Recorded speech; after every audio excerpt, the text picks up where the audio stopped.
Bu mani qizim, uni men bunga yozyapsan, sen? Oldin gaplashgansan, hozir gaplashmaysan. Nima qilib yozsam?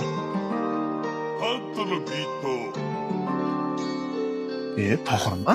Bir marta. Valla qilasizlar. Yurishlaring boshqacha. Qilasan nimani? Tinchlikmi? Kim bu? Chota har kun har xillari bilan yurib qolsanmi? Shu jumlani, hozir o'zi eshitib qolsa-chi. Tohir aka nechida olib keting?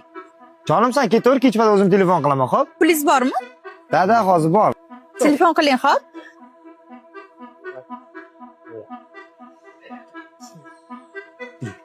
Mashina qizingnikimi?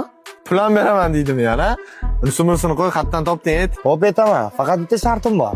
O'zingga deysanlar. Bo'ldi, gap yo'q. Kechqurun kontrga ham beramiz. Mana qara, Telegramga kirasan, poyezdga bosasan, poyezdga Lura Match bot deb yossang, mana birinchi so'z chiqib turibdi, tanishuv bot. Klavnisiga kirsang, mana tanishuv bot turibdi. Mana tanishuv botdan chiqasan, mana qara qizlarni, mana qara. Sersalar ham bosib o'zim tanlab o'tirganman-da, lekin o'sha qizni tanladim keyin men. Qara biri-biridan chiroyli. Qaysi biri bilan tanishsam ekan deb o'tiraversan, miyani qotirib, anketa to'ldirayotganlarda chiroyli rasm qo'yishni unutmanglar. Chunki o'shanga qarab qizlarni o'zi sizlarga yozadi. Lura Match botda eng yaxshi tarafi, bu odam qattan ekan, uzoqda bo'lsa kerak deb o'tirmaysizlar. Lokatsiya tashlasanglar, yon atrofilardan beradi. Qizlar sizlar ham kirish unutmanglar. Hamma krasavchik bolalar shu yerda bo'ladi, botda. O'zim ham shu yerda bo'laman. Go.